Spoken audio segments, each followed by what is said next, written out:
So today I decided that I'm gonna start Adam's 240 Hot Wheel ornament project that I wanted to send to him. So we're gonna go ahead and customize this 240 Hot Wheel that I have for him, and I'll go through the steps with you guys and hope you guys enjoy. Alright guys, for this project that I'm doing for Adam LZ, there's gonna be a couple things that you're gonna need. Of course, the Hot Wheel itself. You're gonna need a drill bit with various drill bits. Reason why is you need to drill the bottom rivets out to remove the metal housing away from the body. You're gonna need acetone. It's because it's gonna help me remove the plastic from the card without damaging the card itself. Black and red acrylic. Reason why we have black and red is obviously because the tail lights and just other accents on the car that I want to shade in black. Along with touch up, you're gonna want some variety of brushes, and of course in my case I went to Home Depot and went to get Rust-Oleum paint because they're the only ones that had like the sand color that I was looking for to match his car, and paint stripper to remove all of the factory paint off of the car itself. And also you would need this, a paper towel, cardboard or inner cardboard roll. The reason why you need this is it'll help with painting, so you don't have to touch the car at all. So we're gonna go ahead and try to remove this first. So I'm just gonna use like a medium-sized brush, and I'm gonna dip my brush into the acetone. So I like to start from the side, just like that. As you can see, it's not really lifting any of the ink off the cardboard. It's not damaging it. So this is actually a really great way to remove the card and the car itself. At this point you can start lifting the card.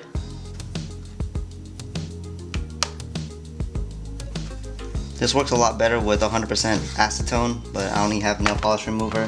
Alright, I'm gonna go ahead and resort to taking off the top.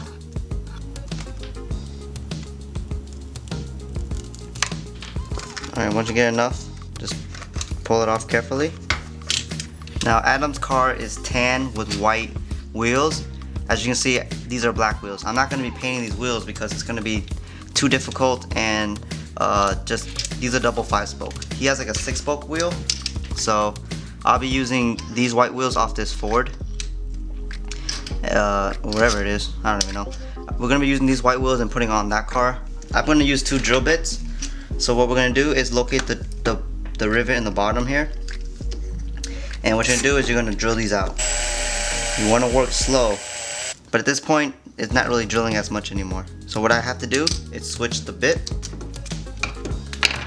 to the little larger one, and what that's going to do is drill out the actual remaining rivet on the edges to release the bottom part of the car away from the metal housing.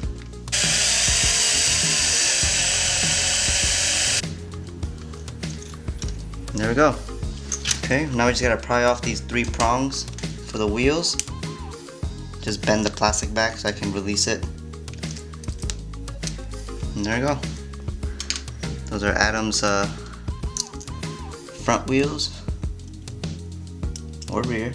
Now we're gonna drill Adam's 240 out of its housing. So same process.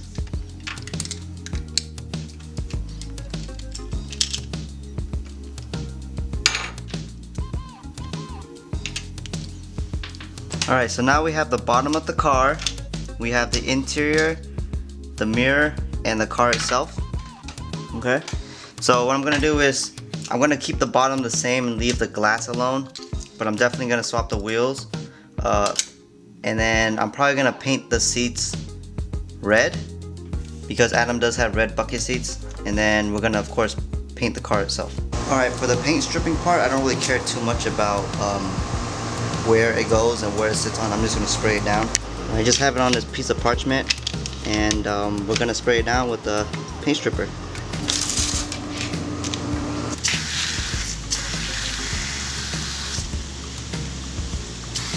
We're going to allow the paint stripper to do his job, and we'll be back in a couple minutes to see how it looks. Alright, so I was able to take all the paint off on the outside, so this is how it should look like. It's like bare aluminum.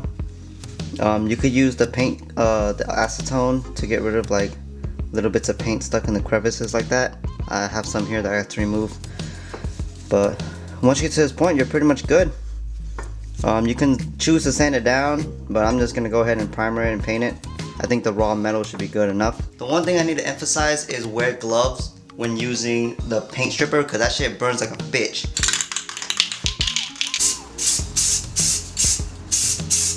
Alright, so there goes the first coat of primer. We gotta paint it.